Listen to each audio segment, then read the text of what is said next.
Sawadika, bonjour à tous, bienvenue sur une nouvelle vidéo sur ma chaîne Kathleen à Phuket. Avant d'attaquer le sujet de la vidéo du jour, j'avais envie de vous remercier parce que vraiment vous êtes de plus en plus nombreux à me suivre tous les jours sur la chaîne YouTube. Donc ça me fait vraiment plaisir à m'envoyer des gentils commentaires, des messages, à prendre contact avec moi aussi sur ma page Instagram.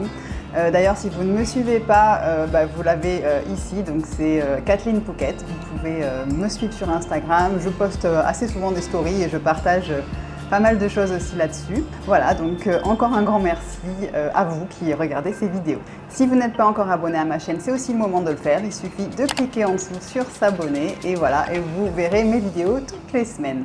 Vous me posez aussi souvent des questions ou m'envoyez des messages et il y a des gens qui m'ont demandé quoi prendre dans sa valise pour venir à Phuket? Quelle est la meilleure saison pour venir en vacances à Phuket? Voilà, j'avais donc envie de faire une vidéo qui regroupe ces deux sujets-là, la meilleure saison pour venir à Phuket et quoi prendre dans sa valise pour que vous puissiez passer les meilleures vacances possibles à Phuket. On va donc commencer par les saisons. Il faut savoir qu'à Phuket, nous avons une saison sèche et une saison des pluies, ou la mousson, certains l'appellent la mousson. Donc au fait, ça va être ces deux saisons-là qui vont déterminer les meilleures périodes pour venir en vacances à Phuket. Je parle uniquement de Phuket. Il faut savoir que la Thaïlande est un pays très grand, donc selon où vous allez en Thaïlande, ça va pas, ce que je vais vous dire là ne va pas être valable. Il faut vraiment penser que ça, c'est vraiment et uniquement pour Phuket.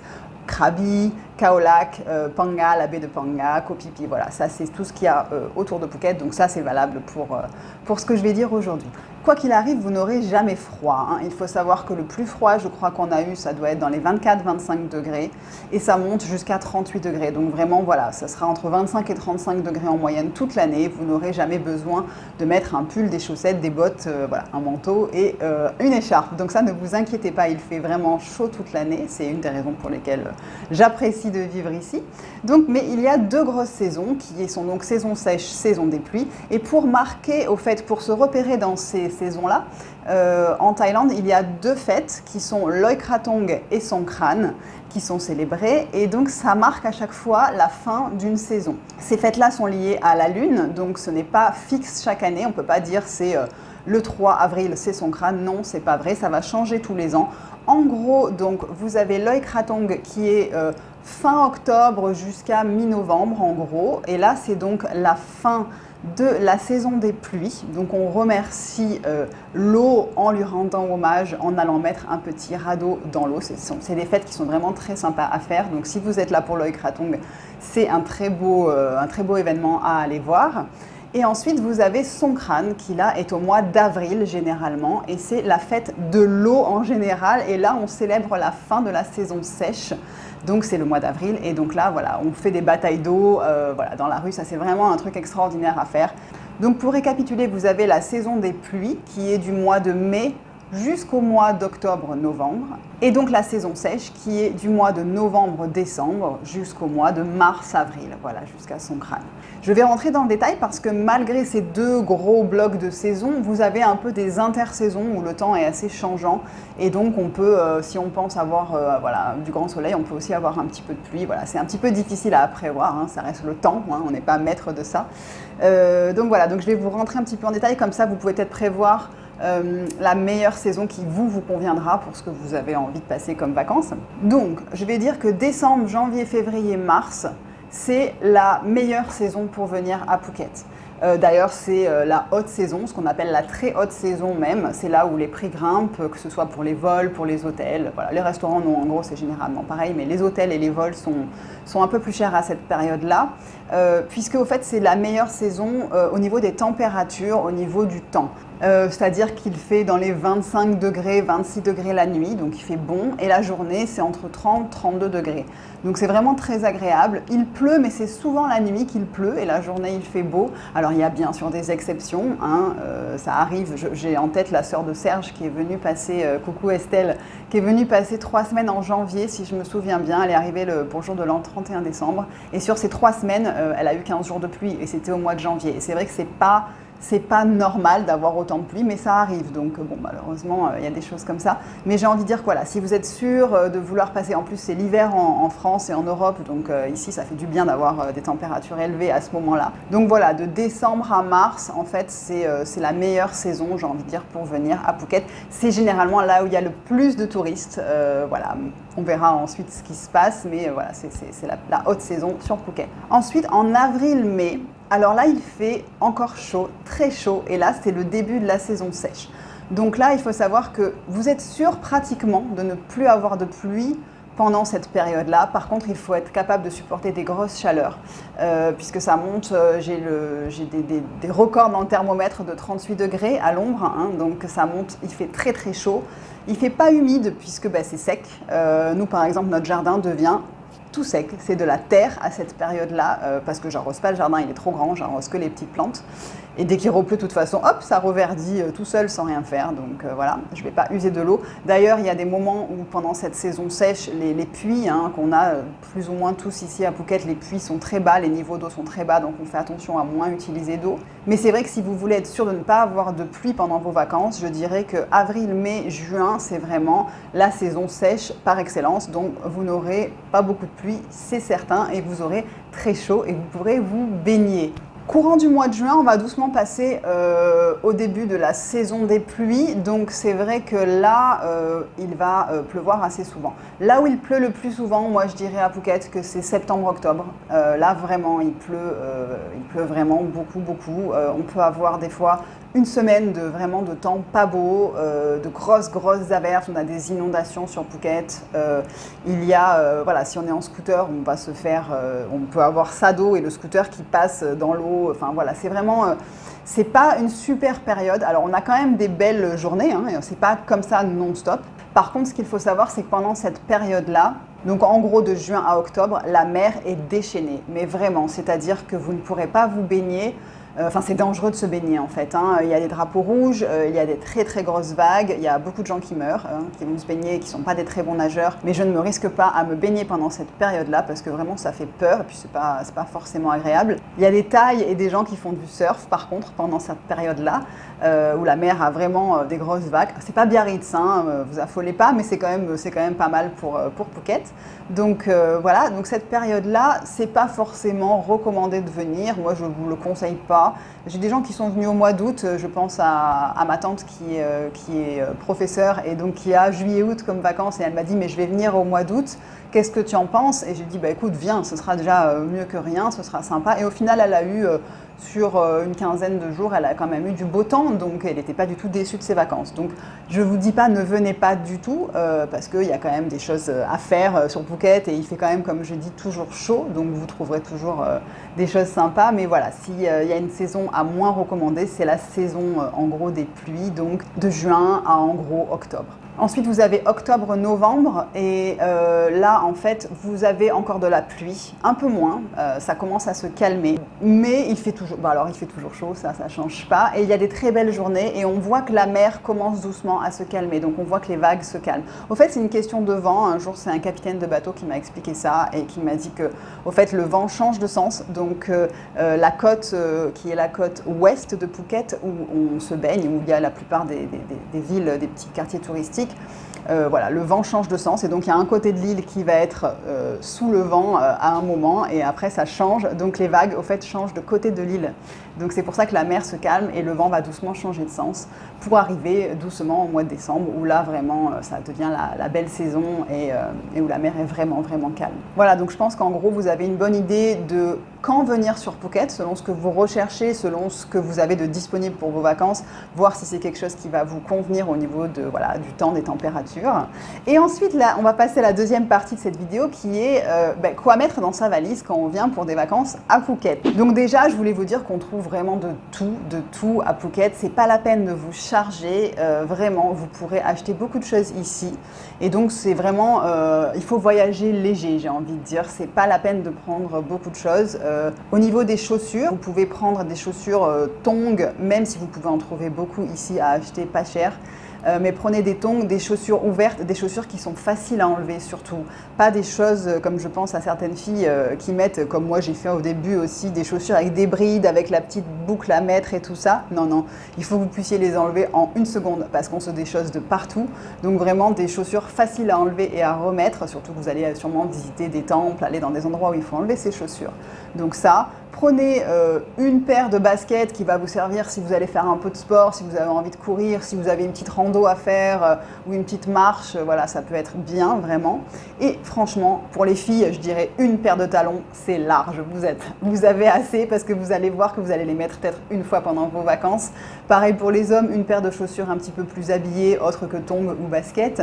Mais voilà, ici c'est vraiment cool, donc c'est au cas où vous allez manger dans un restaurant un petit peu plus chic ou alors vous avez envie de vous habiller pour la soirée parce qu'il y a un événement, vous fêtez quelque chose, voilà. Donc juste une paire de chaussures un peu plus chic, ce sera vraiment suffisant. Au niveau des habits, alors j'ai envie de dire vraiment prenez des choses très légères, en matière naturelle, en coton, en lin. On transpire beaucoup hein, puisqu'il fait chaud, donc on se change assez souvent dans la journée. On peut mettre quelque chose le matin, se changer entre midi et 2, puis après encore quelque chose le soir parce qu'on a pris sa douche et on ne va pas remettre le t-shirt de la journée. Donc vraiment il y a pas mal d'habits qui tournent dans la journée. Vous pourrez en acheter aussi beaucoup ici, hein. Sur les marchés vous trouvez pas mal d'habits. Par contre faites attention quand vous achetez au marché, même si c'est pas cher et tout ça, il faut vraiment essayer parce que les tailles, pas les tailles, les thaïlandais, les tailles que ce soit small, medium, large ou alors 38, 40, enfin voilà des choses comme ça, ne sont pas les mêmes que chez nous, c'est-à-dire que vous allez trouver quelque chose qui est en taille M et vous allez dire mais ça c'est un petit truc comme ça, c'est du M, ah non mais je rentre une jambe dedans.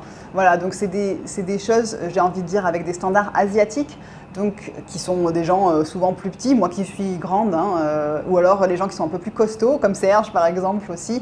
On a du mal à trouver des choses qui nous vont dans les marchés parce que bah voilà, c'est pas les mêmes standards. Moi j'ai toujours les trucs trop courts. Si je mets des robes, elles m'arrivent au milieu du mollet si je veux quelque chose de long, ou si c'est des petites robes, bah, j'ai les fesses à l'air. Donc voilà, c'est pas selon ce que vous avez comme taille et comme corpulence, bah, ça va pas être facile de s'habiller sur les marchés. Donc à voir. Pour les filles, souvent on me dit ah super, quand je vais venir en vacances à Phuket, je vais m'acheter des super maillots de bain. Non, franchement, après 9 ans ici, j'ai pas vraiment... Alors surtout sur les marchés, après il y a des boutiques qui sont un peu plus chères, où là vous avez des maillots de marque qui sont de bonne qualité. Mais si vous comptez acheter des maillots de bain sur les marchés, franchement, c'est pas l'endroit. On n'est pas au Brésil, donc c'est pas joli, c'est pas des belles coupes, c'est des genres de choses qui sont pas sympas. Donc je peux vous le dire, n'achetez pas forcément, ne comptez pas acheter des maillots sur les marchés. Prenez plutôt vos maillots qui vous plaisent. Si vous en trouvez un ou deux sur le marché, super, ce sera pas cher en plus.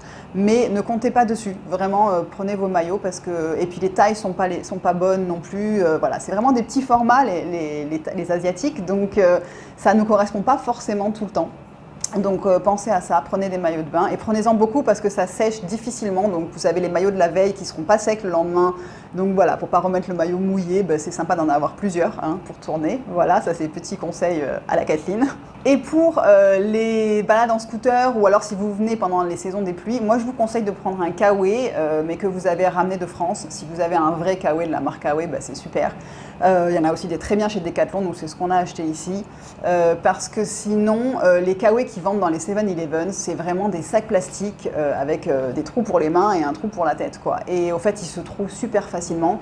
Et puis au niveau écologie, je trouve ça catastrophique au fait, parce que c'est un sac plastique que vous mettez sur vous puis que vous jetez, donc bon, c'est pas super.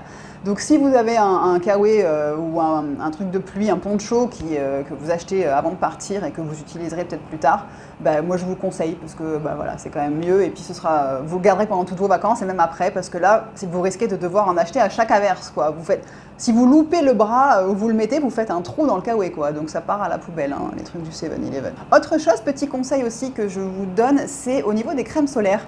Parce que les crèmes solaires ici, on n'a pas trop le choix. On en trouve dans les 7-Eleven, mais vous allez être limité à la Nivea indice 50, point barre. Elles sont souvent périmées, regardez les dates de péremption dessous, des fois elles sont périmées depuis 1 an, bon, c'est pas très grave, hein, mais voilà ce qu'il y aura, et elles sont très chères. Vous allez avoir le petit truc de crème comme ça, je pense que c'est dans les au moins plus de 10 €, hein, entre 10 et 15 €. Donc je vous conseille d'acheter de la crème solaire avant de partir, avec des indices qui vous correspondent, minimum 30 en général quand même, parce que ça tape, vraiment le soleil tape très fort ici, même quand il fait nuageux, ça tape. Donc voilà, pensez à prendre de la crème solaire avant de partir et je pense que vous serez bien content d'avoir votre crème solaire qui vous plaît, la texture qui vous plaît, le parfum qui vous plaît quand vous serez ici. Au niveau des médicaments, on me demande souvent est-ce que je vais trouver mes médicaments si j'en ai besoin une fois que je suis à Phuket, et la réponse est globalement, j'ai envie de dire oui. Bien sûr, si vous êtes sous traitement, si vous avez des médicaments que vous prenez tous les jours, eh ben, prenez-les avec vous, hein. Ce sera beaucoup plus pratique, ça c'est certain. Mais il faut savoir qu'on trouve tous les médicaments en Thaïlande, sur Phuket aussi, dans les pharmacies. Ici en plus on peut acheter sans ordonnance, hein, donc ça c'est bien, mais aussi bon, ça peut être très dangereux, donc il faut faire attention.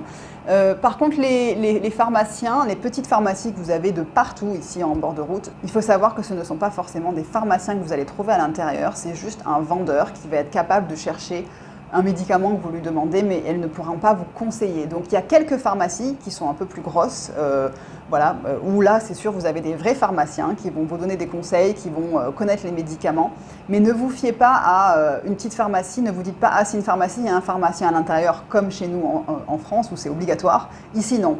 Donc des fois on y va, on demande des choses, moi j'ai demandé une fois un médicament que je voulais, elle m'a donné des antibiotiques, je lui ai dit je veux pas d'antibiotiques, hein. Elle me dit non, no antibiotiques madame. Je regarde sur mon téléphone la molécule, c'est un antibiotique, donc je lui dis non, je ne prends pas. Mais voilà, je ne sais même pas si elle savait ce qu'elle vendait ou si elle s'en foutait. Mais voilà, donc il faut vraiment vérifier, ne pas leur faire confiance, hein, les yeux fermés dans les pharmacies. Il y a quelques pharmacies sur Phuket, en tout cas vraiment qui sont très sérieuses et très compétentes, mais pas toutes, donc faites attention. Et vous pourrez tout trouver avec le nom de la molécule. Au fait, vous leur montrez le nom de la molécule, ils vont chercher.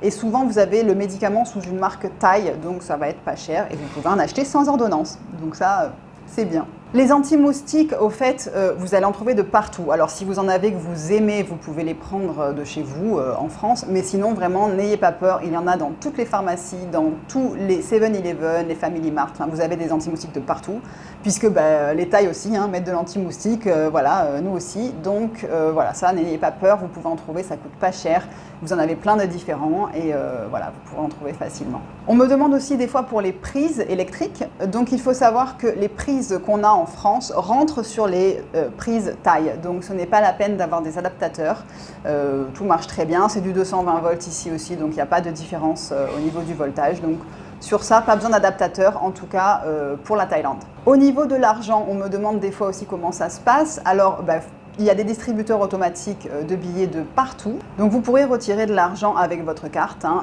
Visa, Mastercard dans les distributeurs. Par contre, par retrait, vous êtes limité à 20 000 bahts en Thaïlande. Donc je pense que si vous retirez 20 000 bahts, c'est en gros 500 €. Il faut ensuite faire un autre retrait, soit dans un autre distributeur, soit peut-être une deuxième fois, mais par retrait, c'est limité à 20 000 bahts dans les distributeurs.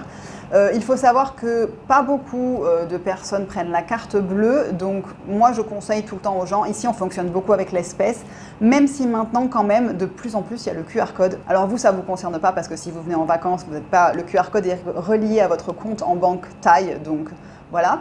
Mais il faut savoir que les Thaïs ne fonctionnent pas du tout à la carte bleue comme nous on le fait en France.